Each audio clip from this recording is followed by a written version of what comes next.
Okay, I'm live. So the last clip I made on Antifas has been hijacked basically is my Antifa creds as one of the founders of Kitchener Anti-Racist Action that has had played a big role with Toronto Anti-Racist Action. The image is a book by Kristen, who was really amazing person. Uh, she was around during the days of the Spot, the first youth run youth drop-in center. It talks about that in the book. It attributes some quotes of Davin to me. So the chapters on Kitchener is really important because me and Davin were like the Marx and Engels of the Spot. One being, with their feet in two worlds, me growing up poor, being poor, and believing in armed struggle and an international struggle, not the Trotskyist bullshit type, but like, third world, third war around.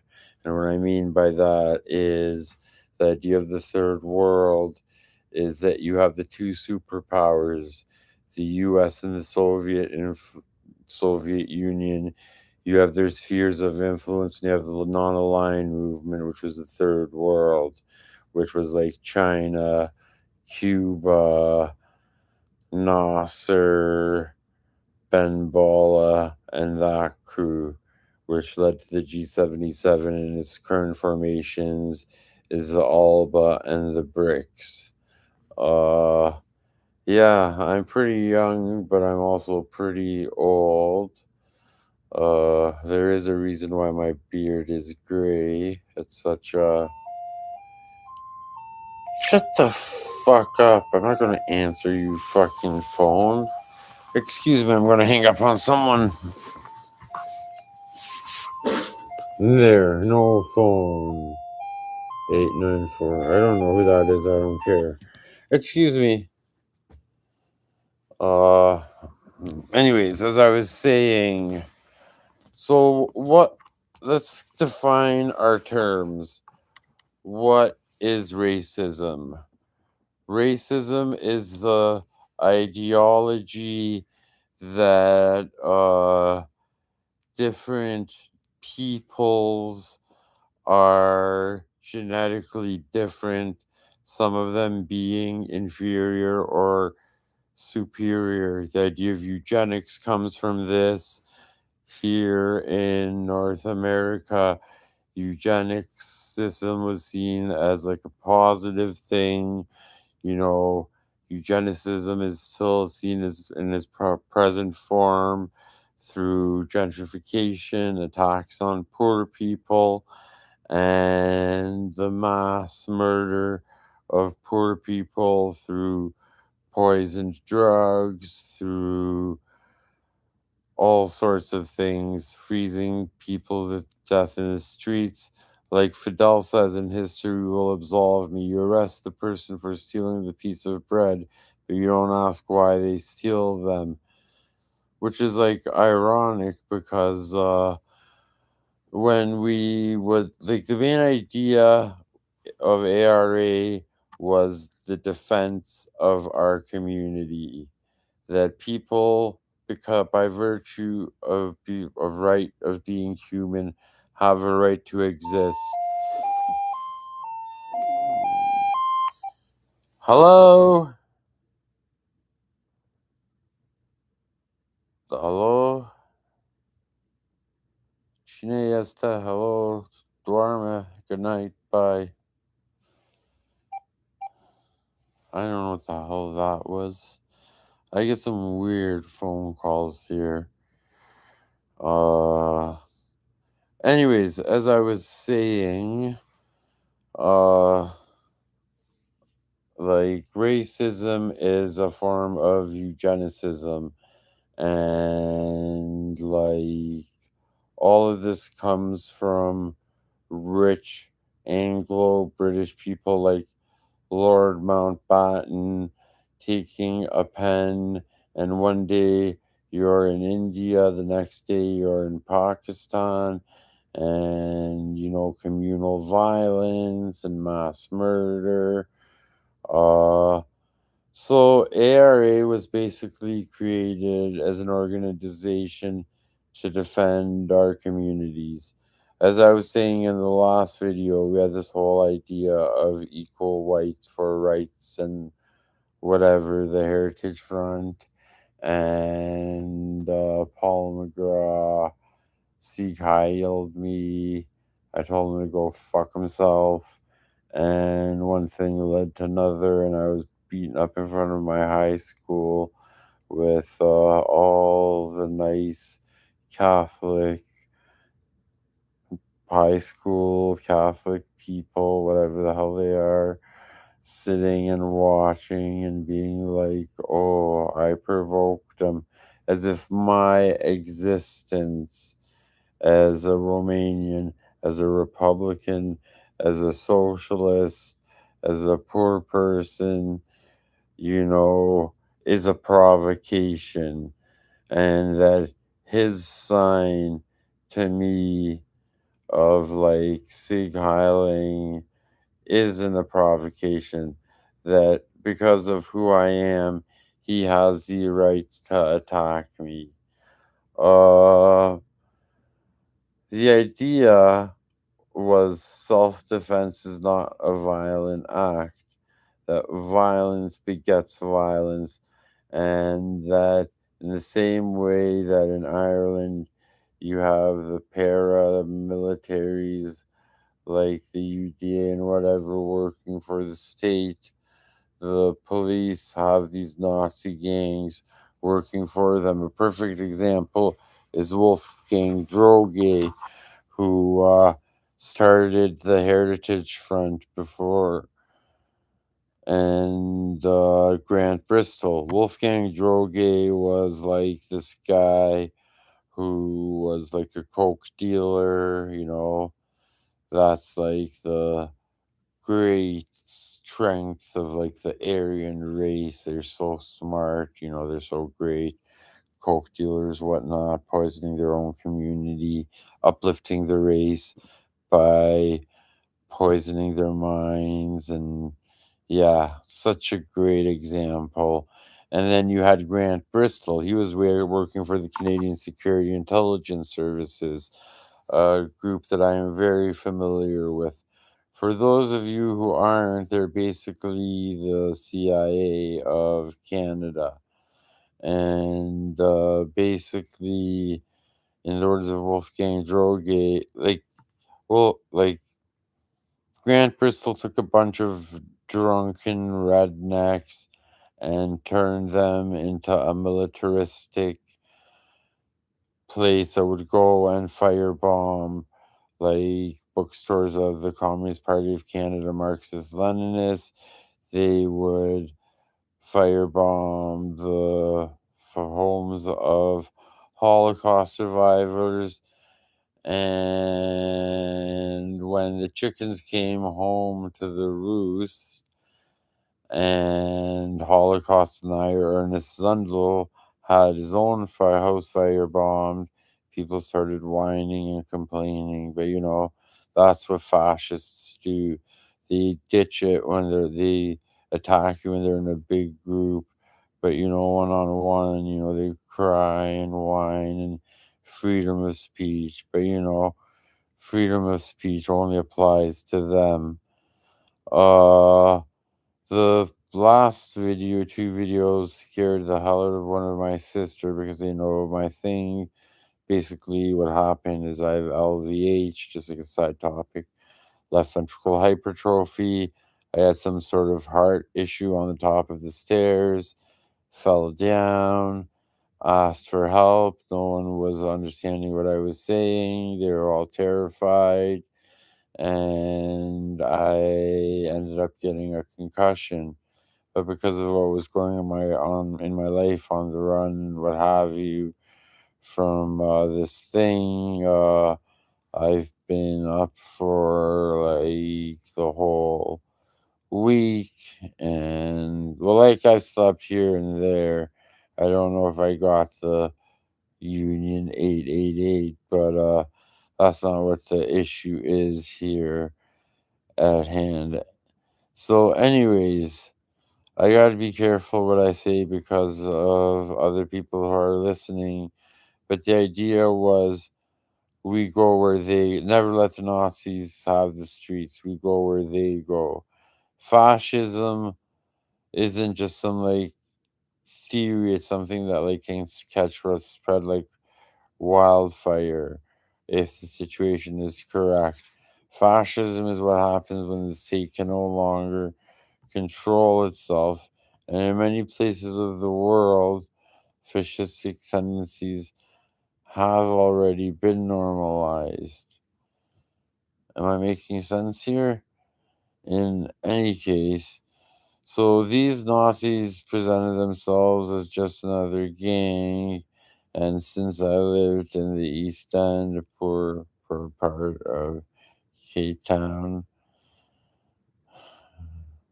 sorry about that. I have some breathing issues and I talk a lot. So, anyways, we would do stuff like don't blame the youth. We would fight for the rights of poor people. We put forward the thesis if young people and the business community can't get along, then give us our own space. We would take over City Hall, do all sorts of stuff. When that didn't happen, we raised the money ourselves and created our first youth run youth drop in center. What surprise I had when I went to Derry and saw the Cregan Community Center. I always had this amazing view in my head of what the 32s were. Like they were like gods to like us. But again, things are in the eye of the beholder. Uh, I always thought that I looked ugly from the years in jail, beaten, fighting, that sort of thing. I always thought that, well, actually, I am annoying. I'm not going to lie. But I'm like, why the hell would anyone write a book about me? But now that I think about it, I've been pretty much all over the world and participated in many struggles. And I'm going to use whatever leverage I can't. I mean, I can to do what must be done. So, one of the issues that's going on since the G20 is a lot of people have been traumatized. And the reason is that they call it struggle for a reason, you know? My friend Lubby, he died when he was more than my friend. He was like my soulmate. Me, Lubby, and Liz would sit on Irvin Street arguing Nietzsche and Mao and Che and Subcomandante Marcos and Daniel Ortega, smoking like champs. Me, cigarettes, them, whatever the hell they were smoking. Liz would always get mad at me. I'm like, I could quit whenever I want. Will to power. And then, like, to prove the point to Davin, if you can find him, uh, I one day finished my cigarettes, put them down, and I'm like, I'm done. And then when I was 27, all the spa kids knew me as kind of, we had like this set that would defend our neighborhoods against the gentrifiers. First, we were called Anti Racist Action, and we were like underground. Then we created the above ground youth collective, and then the youth collective became something else because we weren't that young anymore. And eventually we became the Allen Ryan People's Community Defense Brigade. Uh, we believed that socialism was the way forward. Uh, and we would do things like organize trips of like Che Guevara's daughter across Toronto. Kristen, the one who wrote the book, helped us. I mean, across Canada. Sorry, I've had a rough fucking week on the run, not having my heart meds. I saw my doctor recently and trying to balance things out.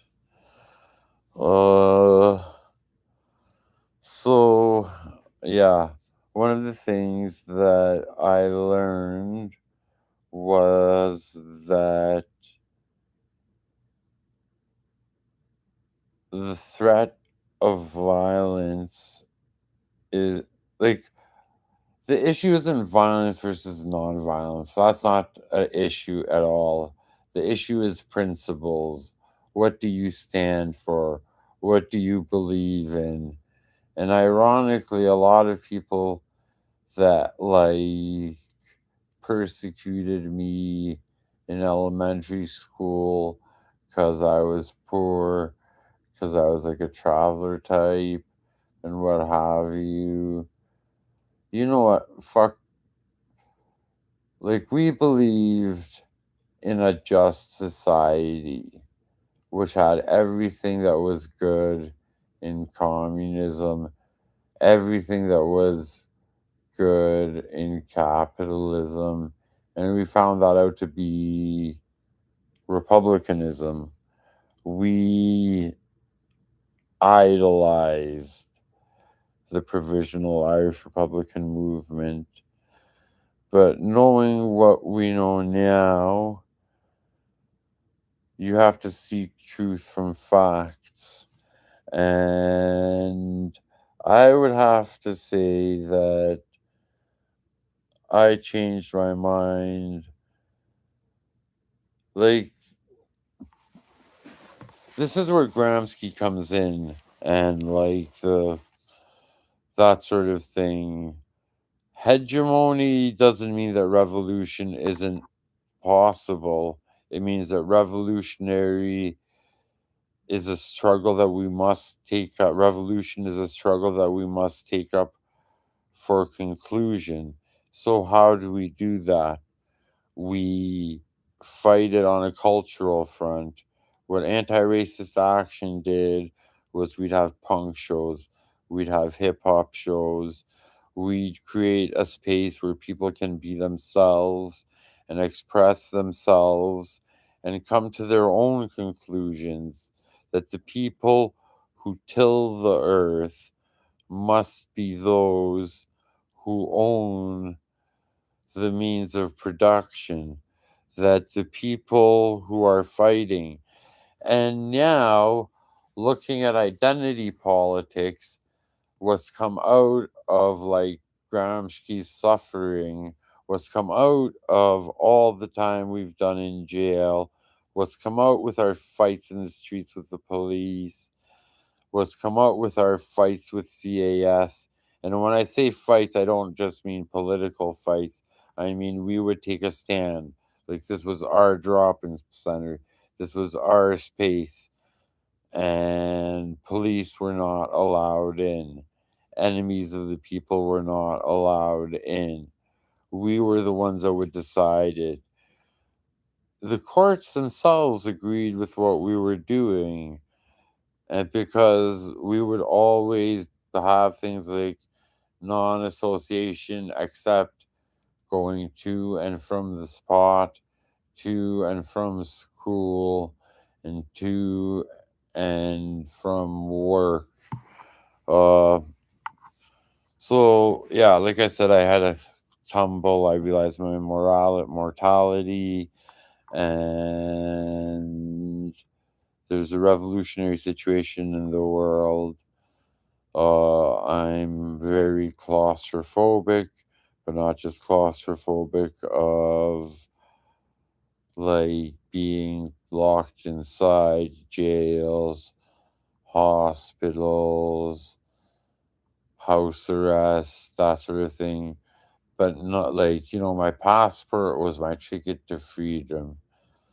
Uh, but yeah, looking at like identity politics today, it destroys the whole idea of the united front.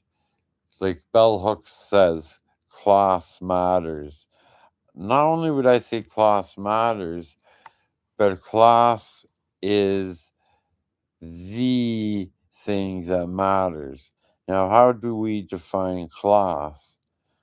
Class includes both productive and reproductive labor. Here in occupied Turtle Island, we hear that the reals and the 32s were all sorts of horrible people, hardcore Catholics, that Adams and those that signed the Good Friday Agreement are like the heroes. And these like dissidents, they won't give up with the times. Well, that's like a bunch of bullshit. From my own experience, I have not met a traditional Catholic. Now, when I say traditional, I mean post Vatican II's non liberation theology part in Ireland. Like, Catholicism was basically a response to Cromwell's destruction of the Irish people. And that's a whole different story. But what identity politics does is it defangs anti-fascism.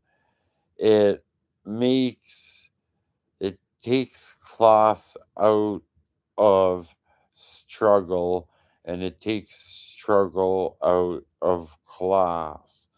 What we're supposed to do is, you're allowed to have your religion, you're allowed to have your culture, but forget mineral rights, forget employment, forget right to self determination. Jesus Christ. Who the hell is calling? I don't care who you are. Go fuck off. Anyways, I'm gonna have to wrap this up quite soon. We wanted to defend ourselves from people that wanted to beat us up from who we were. We didn't want to sit around and sing platitudes. Now, I'm not saying that race doesn't matter. Race is class. Gender is class. It's all about exploitation of productive and reproductive labor. We are in a situation worldwide where we either go towards like revolution or fascism. This is most evident in Ireland and in what should be called the Republic of Romania, but is instead divided in a bunch of different places. And what do I mean by that? The European Union decided to say, we get to tell you what to do. We are going to take people who speak 6, 7 different languages, have culture, have intelligence, mathematics, work hard, and we are going to make them the backs of our, like, like we're going to like make our homes on their backs. And what they're trying to do, and Gaddafi predicted this, is they're destabilizing places like Somalia, Rwanda, all of which have been, in one way or another, depending on who you ask, some sort of class struggle pushed forward and then exploited by the United States. So basically, they're destroying the whole pan Arabism. They're pulling for all of this starts with the Good Friday Agreement. Even before that, all of it starts, like I was told, treaty equals Britain fucking you over. And the Good Friday Agreement isn't even in place. The fact that the European Union is willing to murder millions of people so they can have who they want in power shows you what type of people they are. Now, I spoke a lot about Spain in the last one to establish my credentials because I was criticized for a comment I said from the Red Army factions. We are not going to be good Germans outside the gates of Auschwitz. And what did they mean by that? After World War II, I think I pretty much talked about this in the other thing. Basically, they put the Nazis back into power. One need only read Hannah Ardent's Eichmann on Trial to understand the fact that the Zionists collaborated with the state of Israel, and Stalin himself wanted to create an autonomous zone in the Union of Soviet Socialist Republics for Jewish people, and he considered anti Semitism worse than cannibalism. So, what they're trying to do is they're trying to divide the people. They're trying to turn, you know, the Irish people against the people of wherever. They're trying to turn the Romanian people against the people of wherever. And I refuse to take sides in fights of other countries. I support all who resist the Anglo Imperial Alliance. I mentioned yesterday Prince Charles. Coward Charles is a coward, and I'll tell you why. He decided to go downtown Toronto and to organize around, like, pretend he's all good, Mother Teresa bullshit. And there we were, you know, chanting Free Miriam Price. He had the gall to go to like this one place where they have these army barracks. It's also a poor neighborhood being gentrified, and a bunch of drunk soldiers kicked to death Paul Crouch, this poor homeless guy. Of course, it got covered up. Everyone laughed, had shits and giggles, you know, but like we were ready for them with a bunch of us with a bed sheet and strawberry jam because we couldn't get anything else, and leaflets from the 32 CSM. I was up on charges too. I outed a bunch of informants, did a bunch of shit, stood principal. We were reading out these things over them, you chanting free Miriam Price. It was great shit. And then they went to this like hotel place. We held up their like whatever you call all those car things for like an hour singing rebel songs. Go on home, Prince Charles, go on home. Well, you got no fucking home of your own. It was good crack. And they were scared shitless. And then one day they're all in there at like the British consulate. We just rush in up to their bulletproof glass. Even if you go on Google today. So, anyways, what is a king? A king under the feudal rule is an arrangement. You give me food, and my knights will protect you. Who the hell does Prince Charles, Kid Charles, Coward Charles protect? He protects no one but the rich. So, fuck Prince Charles. Fuck those that want to divide us. Because this is what they're trying to do. They're trying to destabilize countries like Somalia, Ethiopia, Eritrea, all which have revolutionary backgrounds, create an immigrant crisis, flood them into places like Ireland that are fighting for their own independence, and instead of having a united front against the Anglo Imperial Alliance, we're fighting ourselves. It's the British way. Well, fuck the Brits in whatever form they are, whether they're the Canadian state, the United Snakes of America, or what would be a good one for Britain? On Great Britain. No, that doesn't do it justice. Or just those inbred monarchs.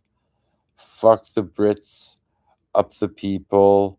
Let's continue this revolutionary dialogue. I'll put one up every day, and those that understand what I'm saying who will understand my side of the story of all this shit. Buy the book, it's good crack.